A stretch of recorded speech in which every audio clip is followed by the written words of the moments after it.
हरि ओम. ज्ञानेश्वरी अध्याय 18 ओवी 16 ते 20. पद्मिनी रविकिरण लाहे मग लाजे कवण का जळे शिवतले लवण अंग भुले.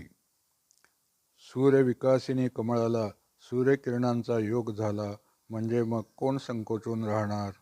अथवा पाण्याचा स्पर्श झालेले मीठ आपले अंग विसरते. तैसा तू ते जेथ मी स्मरे तेथ मीपणे मी विसरे मग जाकळीला ढेकरे तुटू जैसा. त्याप्रमाणे जेव्हा मी तुझे स्मरण करतो तेव्हा मी आपला मीपणा विसरतो. मग जसा तृप्त पुरुष ढेकरांनी व्यापिला असता त्यास आपली ढेकर आवरून धरता येत नाही.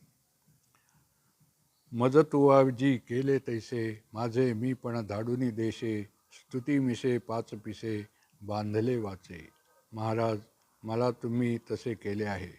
आपण माझ्या मीपणाचा नाश करून स्तुतीच्या निमित्ताने माझ्या वाचेला वेड लावले आहे. ना एरवी तरी आठवी राहोनी स्तुती जई करावी ते गुणगुणिया धरावी सरोभरी. अथवा एरवी तरी मी शुद्धीवर राहून जेव्हा स्तुती करीन तेव्हाच माझ्या हातून गुण व गुणातीत याची तुलना केल्यासारखे होईल.